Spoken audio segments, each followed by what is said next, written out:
I understand you are primarily a group that is focused on the literature of the 19th century rather than its adaptations. So, what I plan to do with this talk is start by setting out some of those core ideas around adaptation and other pieces of context that I hope will be useful to you before moving on to that case study of Stephen Knight's adaptation of Charles Dickens' A Christmas Carol.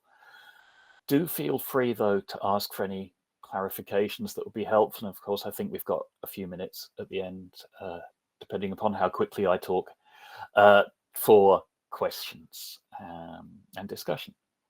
So I work primarily in media studies, mostly teaching about television.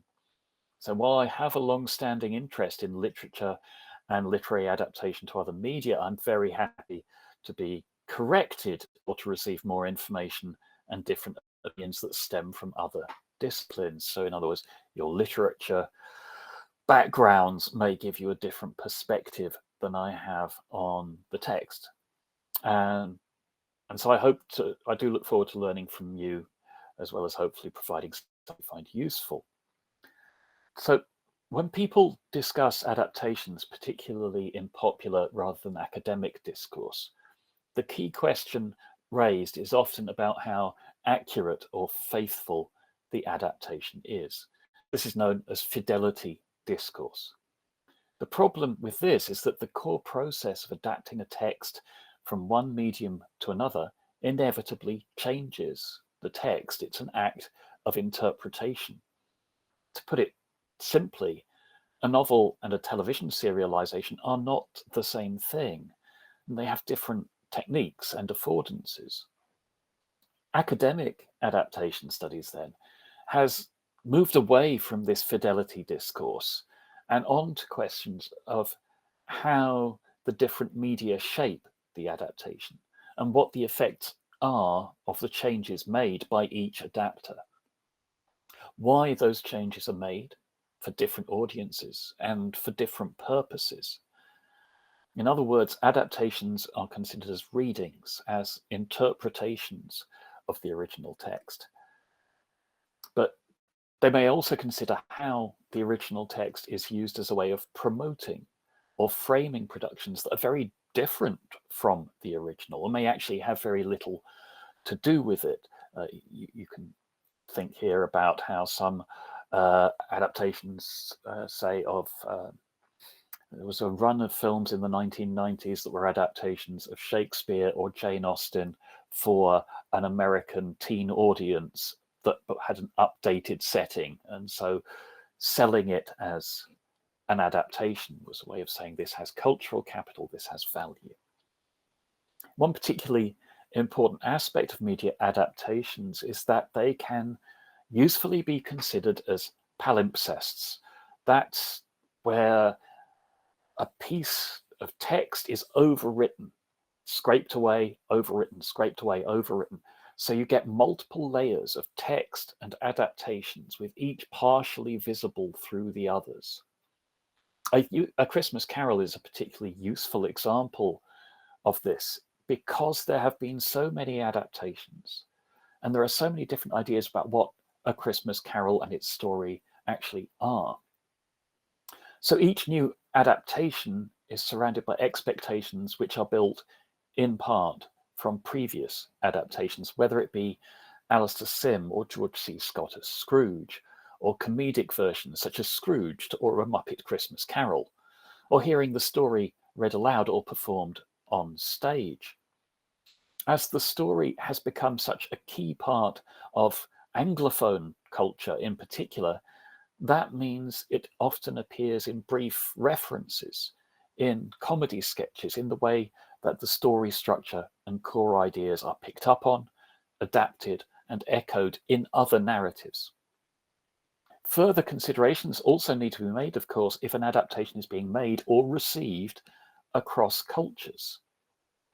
The palimpsest does not just consist of other versions of the same text or the ideas about that text, but also includes such things as other representations of the historical period that the text is set in. In other words, The palimpsest for Night's A Christmas Carol not only includes Dickens' text, but also previous adaptations of A Christmas Carol and other adaptations of different Dickens texts and other representations of the 19th century. And also, because Knight is identified as the author, it will include Knight's other works, such as Peaky Blinders or Taboo. So each adaptation consists of all of these different influences working on the audience, influencing interpretation. And when adapting historical texts, one of the key things that needs to be considered is how that text is made accessible to a general audience in the present. So think about the editions of historical texts that you may have read for university, which usually come with explanatory introductions, notes, and maybe accompanying essays or other supplementary material. These help to explain the context, to explain references, and so help in understanding the differences between the culture represented in the text and the culture in which it is being received. So while there have been some experiments in presenting such material around television productions, such as Peter Greenaway's A TV Dante, which had on-screen footnotes in picture-in-picture videos of people explaining references. These have generally been considered as distracting from the main text and not accessible to a general audience. You may still find paratexts, such as accompanying documentaries or podcasts or related books and articles. But for the majority of the audience, these might as well not exist. The adaptation text has to be whole and understandable in itself. This clearly leads to differences in interpretation. For some audience members, they will only consider there to be one way that the material should be presented, and that is exactly as it was set out in the original, or more usually in their imagined version of the original. This tends to tell us more about those audience members and their idea of how the world should be, fixed, never moving forward, fitting their ideas rather than taking account of other people's experiences and opinions, than it tells us about the adaptation. For most audience members, though, what matters is that there is an engaging story that connects to their world in some way and which generally does not offend them. The adaptation promises some familiarity, some connection to a story they are already at least vaguely familiar with. But what they want is to be engaged, preferably entertained.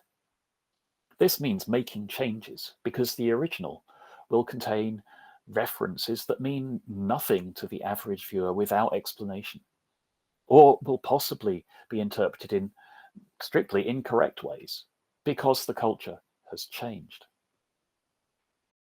One of the aspects of adaptation is the mode in which it is presented. I've been looking at this over the last couple of years in relation to historical dramas, but it applies to other genres as well, and many adaptations, such as A Christmas Carol, are also historical dramas. So what the mode does is to modify the genre. So you can have a historical drama that is altered by being a political thriller, a comedy, a family drama, a swashbuckler, or a romance, or gothic. Of course, all productions take part in multiple genres and are likely to have multiple modes, but I am concerned here with separating out elements in order to allow for analysis, rather than covering every single aspect of every text. So a production can be a historical drama that is also a ghost story, but may be told through a musical comedic mode, or through a gothic mode, or through a heritage mode, and where any elements can contain elements of comedy, of horror, of moral education, while still being predominantly a historical drama. The mode of presentation is that it takes on Gothic aesthetics as a means of emphasizing themes of trauma. Those aesthetics include a desaturated color palette, typically dominated by grays and cold blues with patches of deep black. This may be alleviated by splashes of deep blood red or highlights of fire. The aesthetics also include the sounds, which may make use of clearly anachronistic music, partly as a means of communicating with and appealing to more modern audiences, partly to signal difference from more mannered, conservative heritage dramas, and partly to signal the continuing relevance of the issues and traumas highlighted.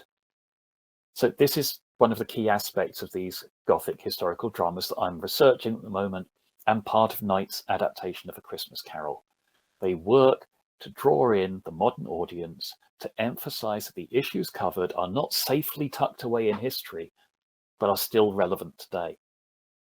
I want to argue here that this is part of Knight's adaptation strategy, that his adaptation is intended to reactivate the social concerns of Dickens's A Christmas Carol and remind people of their continued relevance, rather than presenting them as concerns that are part of the story but safely tucked away in the past. This is not done through presenting the story in a modern context, which has been done frequently and can become a case of spotting the reference to the original.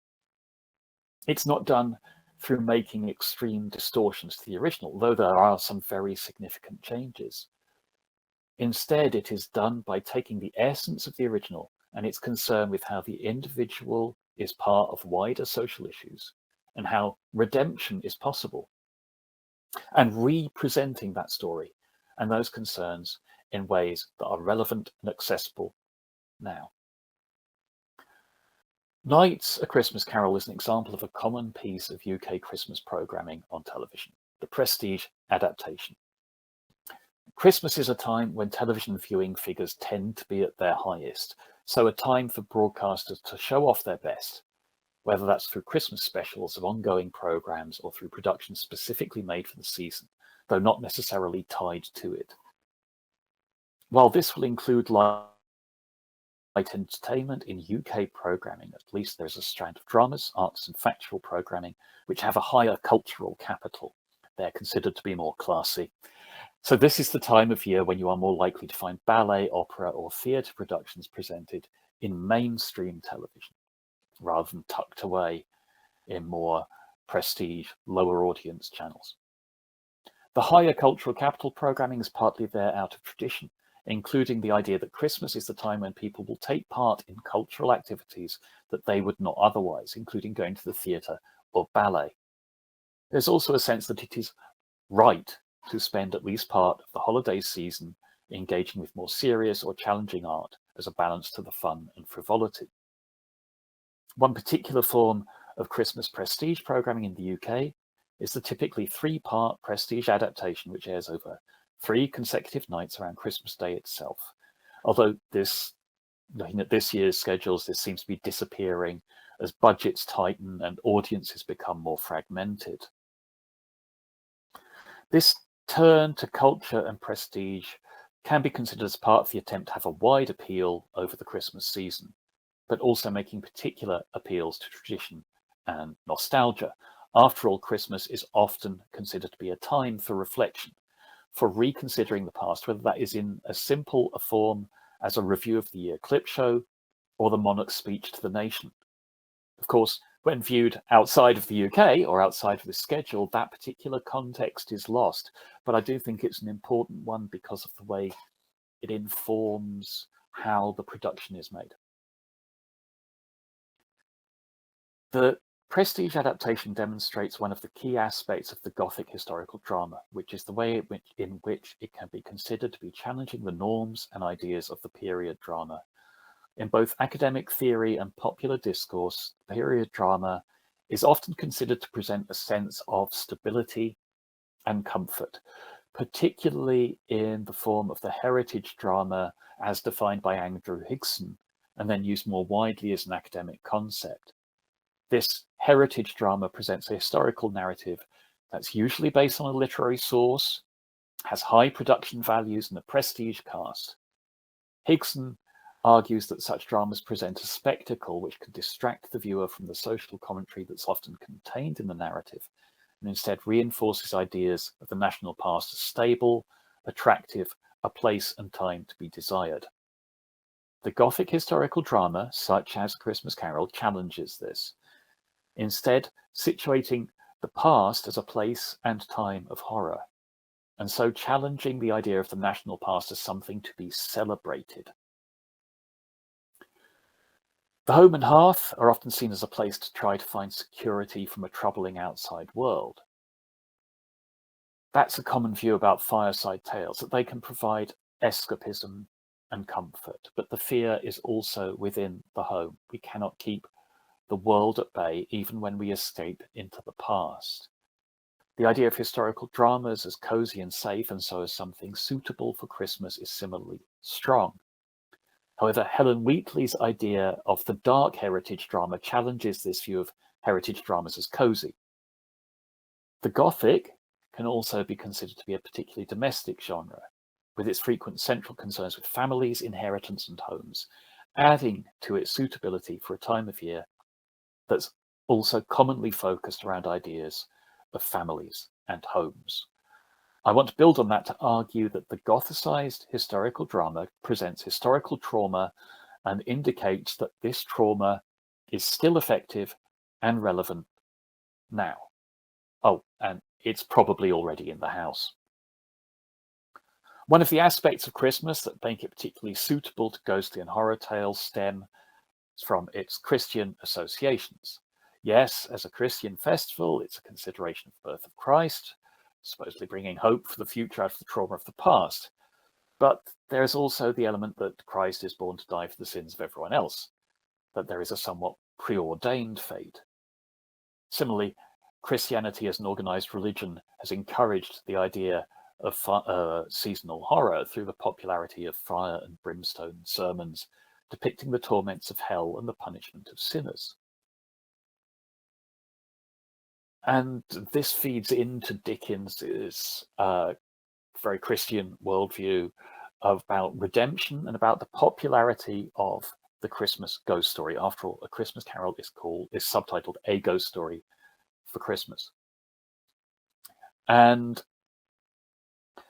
so there is this tradition of scary stories to tell in the darker months, the winter's tales mentioned by Shakespeare and Marlowe and numerous others. And so this brings me, you'll be glad to hear, to my case study for today. Stephen Knight's A Christmas Carol was broadcast in 2019 over 3 nights of a BBC One Christmas. So it's mainstream, probably the most popular channel at Christmas time, getting the biggest audiences. A Christmas Carol is clearly already a key Christmas ghost story, actually being subtitled A Ghost Story of Christmas. Dickens was also concerned in the story with the Christian values of charity and concern for others, and with the poisonous effects of a focus on money and profit over the family and society. It is not, however, as radical a tale as we might imagine it to be. It is more concerned with human connection than with redistribution of wealth. Indeed, there is still a class separation here, as in the story, Scrooge finally returns to his family, enjoying their shared wealth, rather than going to the Cratchits, as happens in a number of adaptations.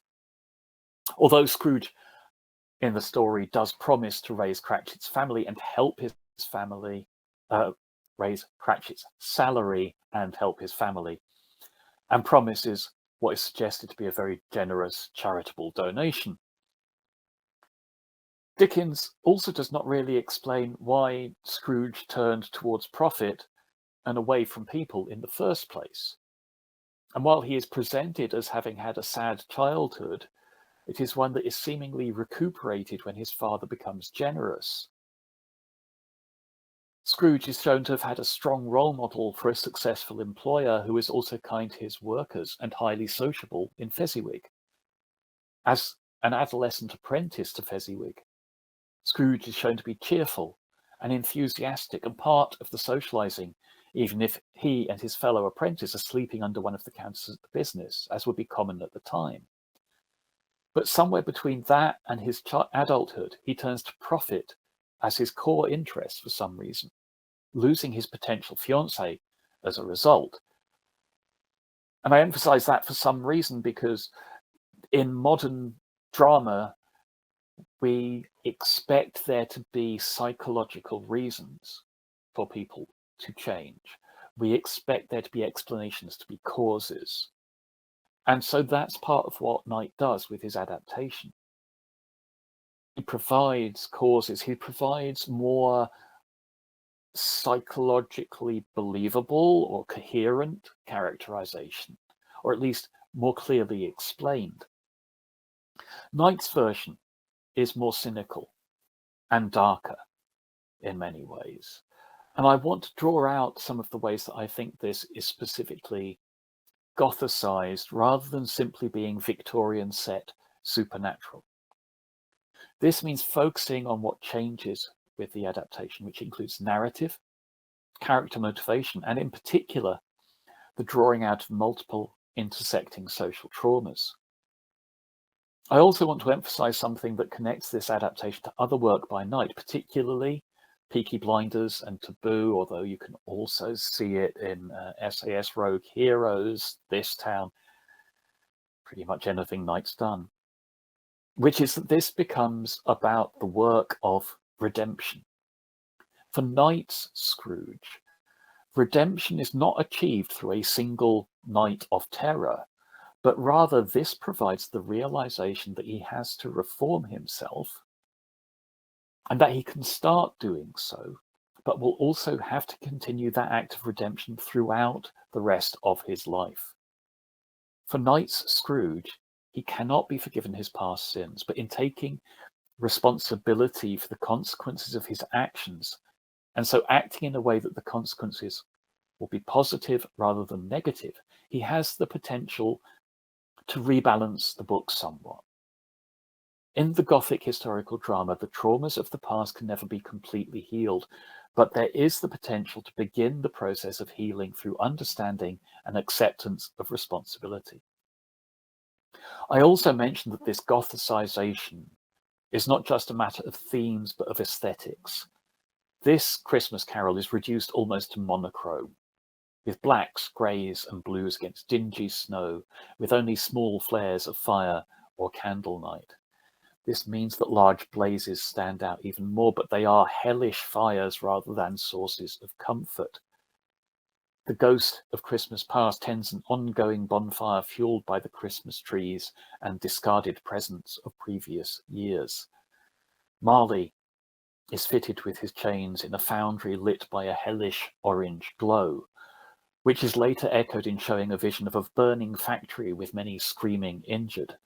A vision not of hell or of a possible event, but of an actual accident at a factory that was the result of Scrooge and Marley's scrimping on maintenance and safety. The warmth of fire and candlelight is introduced for the Cratchits' home, but the light is sparse. The glow of a candle flame in Scrooge's home is little more than the reminder of hellfire that is surely waiting. Only the sustaining childhood fantasy of Ali Baba brings colour flooding in, and that is soon banished back into the shadows. So the production aesthetics emphasize how darkness crowds around and seems inevitable, and that light requires effort. And so while this is a production that mostly disturbs because of its ideas rather than its imagery, it was a mainstream production for a mainstream mass audience, it does contain its highlights of visual horror. When Scrooge sees Marley's face as a door knocker, a tug at the ring pull pulls away his lower jaw. Scrooge later finds a lower jaw sitting on his floor. Then the ghost of Marley appears to him without the lower jaw. The full power of CGI used to show just what that looks like, including the moving of his larynx. Lovely stuff for Christmas. While there is no depiction of the horrible children, want, and ignorance, the ghost of Christmas Future is a corpse-pale figure with his lips sewn shut. These horror visuals again serve to disrupt any idea of the familiar, comforting, supernatural scares of yet another version of A Christmas Carol. encouraging audience uncertainty in order to refocus them on the message of the production.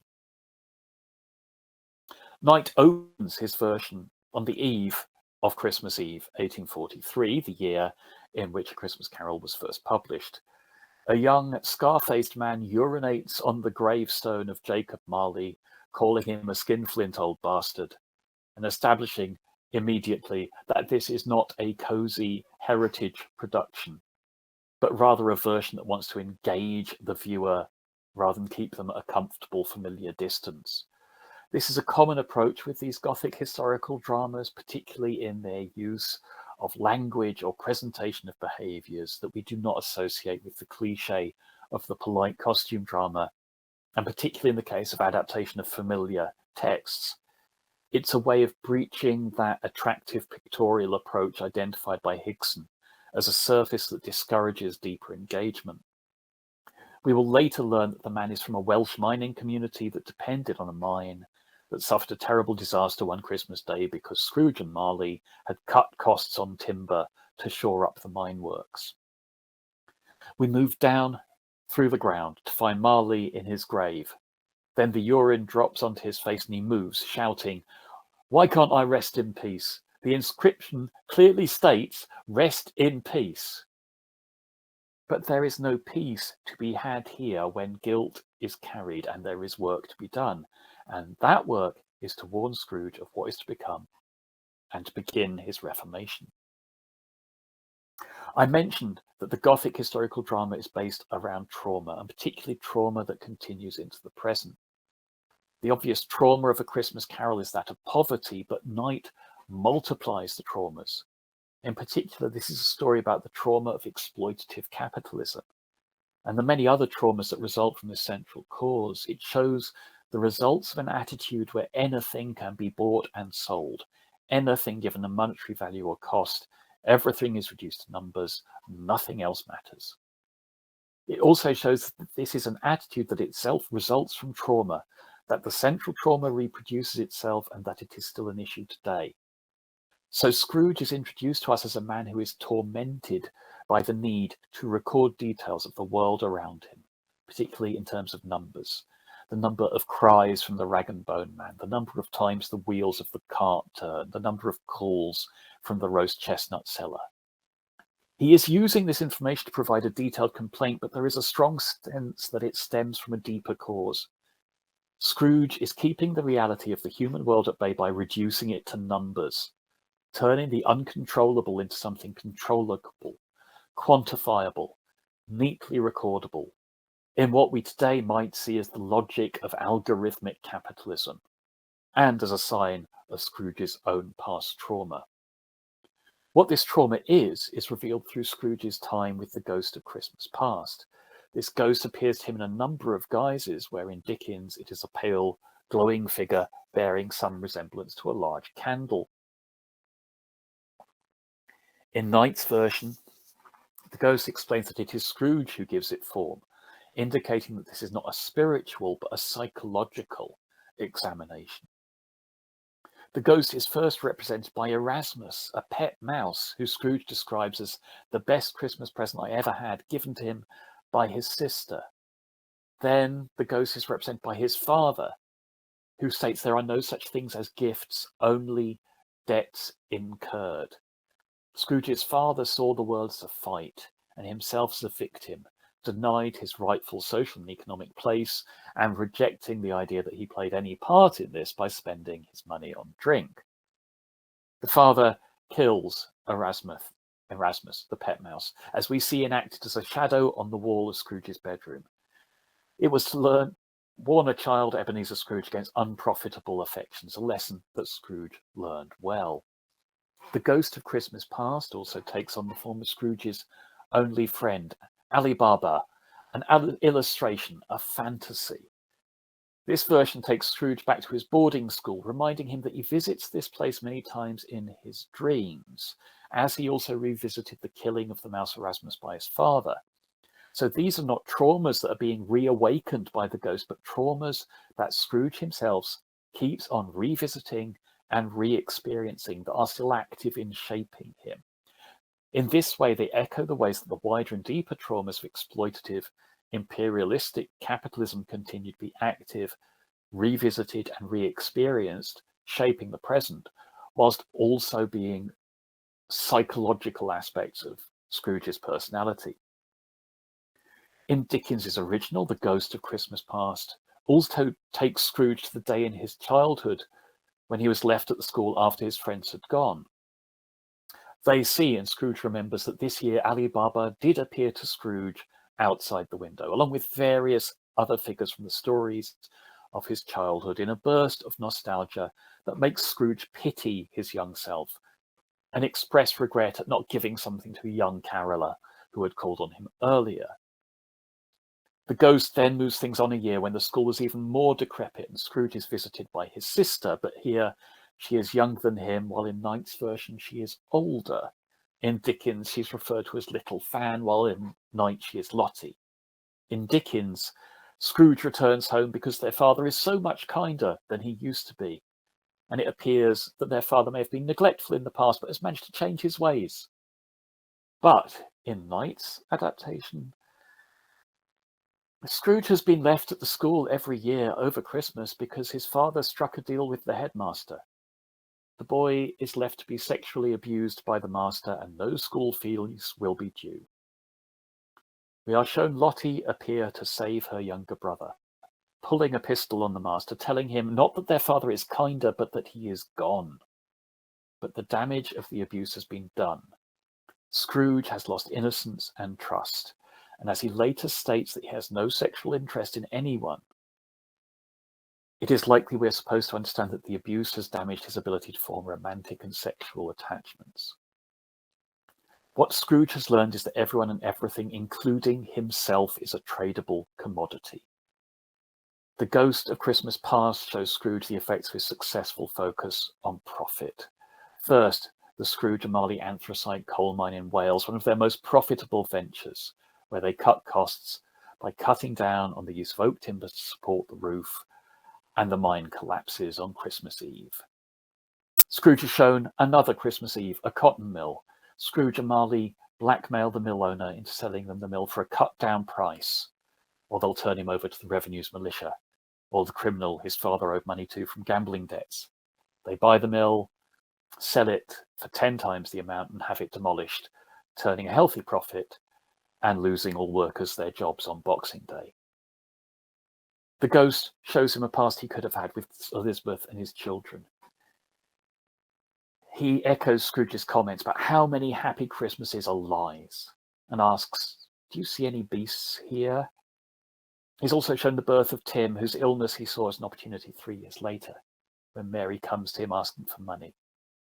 It's an opportunity to exploit not strangers, not workers whose names he'll never know, but people he has known for years, the Cratchits, in performing an experiment to determine what the exchange rate is for human virtue. She also proves to him that everyone has a price. Virtue is just another tradable commodity. In delivering his warning to Scrooge about the ghosts, Marley looks around Scrooge's dark and lonely and cold home and says, "For this, we vandalized the world." He and Scrooge invested in the subcontracted factories around the world, from Birmingham to Bombay to Batavia. The trauma here is once again exploitative capitalism. For Dickens, it was not that capitalism itself was bad, but rather the way it was not tempered by kindness, by emphasizing the global nature of Scrooge's financial connections and the way he dismisses these factories, these international factories, as subcontractors. Knight encourages us to make the connection with contemporary international capitalism and its distribution of exploitation and trauma around the globe. At the same time, we may be informed or reminded that this was actually the true state of capital and trade exploitation in the Victorian era. The trauma is old but still active and relevant now.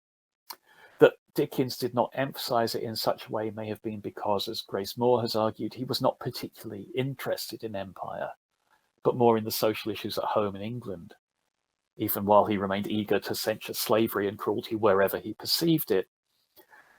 So What this means is that Dickens, in his earlier writing at least, tends not to highlight the interconnectedness of traumas, while Knight's adaptation takes the opportunity to point them out, thereby emphasizing to an even greater extent how the ripples of Scrooge's choices, and so any person's choices, can reach around the world. Noticing that I'm running out of time. Knight's Ghost of Christmas Present is represented by Scrooge's sister, who shows Scrooge the Cratchits at Christmas and states they would demand more money for distracting belongings if they did not have love, that love allows them to get along with less material possessions. This, she suggests, means that love saves the capitalist system from revolution. So love ends up serving capitalism. She also points out that Mary's deal with Scrooge has poisoned her relationship with Bob Cratchit. And so that intention is important. Intention must be good for the outcome to be good. In Dickens, it's the Ghost of Christmas Present that shows Scrooge the Cratchits at Christmas dinner, and the miners also at pleasant Christmas dinner, and two lighthouse keepers at their Christmas dinner, and a ship's crew out at sea singing Christmas songs on watch, thinking Christmas thoughts and sharing goodwill. And he goes on to show Scrooge's nephew's family with lots of happiness. And it's only at the very end of Scrooge's time with this ghost when he is shown want and ignorance, which are not in Knight's adaptation, possibly because it's too on the nose, possibly because they've already been represented by the suffering that's already been shown. Similarly, by removing the presentation of the happy Christmases shown by Dickens' Ghost of Christmas Present, this adaptation emphasizes how the consequences of Scrooge's actions spread and cause damage throughout society. It can also suggest that Scrooge is not alone in his malaise, that it is something social rather than individual. The future in Knight's adaptation shows the Welsh mining community's chapel broken. We can surmise that the community is broken as well. And the Ghost of Christmas Yet to Come also shows Scrooge the death of Tim, which in Dickens is ill-defined. Tim has simply died and it causes sadness. But in Night, this is the way that Scrooge is shown an opportunity to take a small but specific action which will result in good. Scattering gravel on the iced-over pond where Tim will try to skate and break through the ice to his death, the gravel preventing the skating and so saving Tim. So where Dickens' Scrooge promises to honour Christmas in my heart, try to keep it all the year, I will live in the past, the present and the future. Knight's Scrooge refuses redemption. He's offered it and refuses it. The only change he wants made is that Tim's life is spared. And he achieves that through his actions, meaning he realizes it's possible to take actions for the benefit of others without the expectation of benefit for the self. He does not expect or believe he has earned forgiveness. All he can do is be the best person he can be from that point on. And so that shows us once again how this adaptation works to respond to and work with expectations of historical drama, which is part of what I consider to be a Gothicization of the adaptation. Previous adaptations have tended to present a Scrooge who was ultimately somewhat amusing in his extreme miserliness, while there's some humour in Guy Pearce's portrayal, which is brilliant. This Scrooge is cold, he's broken, victim turned cruel abuser. Where other adaptations have shown Scrooge as an absence of Christmas spirit moving through an otherwise joyous celebration, this adaptation shows the darkness as more widespread. Yes, there are many people who are good, who are celebratory, who show charity, but most are looking for charity, or just going about their lives in the grey-blue cold. The oppression of the system, the ripples of trauma extend outwards to touch on all. And this is what I see as a key part of these Gothic historical dramas. They do not offer resolutions. Traumas have consequences, and those consequences continue outward to the very present. In the controversial closing shot of A Christmas Carol, Mary Cratchit addresses the spirits and thanks them for their work, then notes that there is still much for them to do and turns to look straight at the camera. Such stylistic elements confront the audience through narrative themes and style that are common to these Gothic historical dramas. It's part of why these dramas fit well with winter. It offers an enticement of the familiar, the historical drama, the period adaptation with its note of tradition and culture and coziness, and then it disrupts it, showing that the past is a place of trauma, that the trauma is still present and active, and that it is up to us to try to work towards making things better in the present and the future through recognizing the wrongs of the past. And isn't that, in part, what Christmas is about? The hope for the future arising from traumas of the past. Thank you very much. Thank you so much, sir. That was a very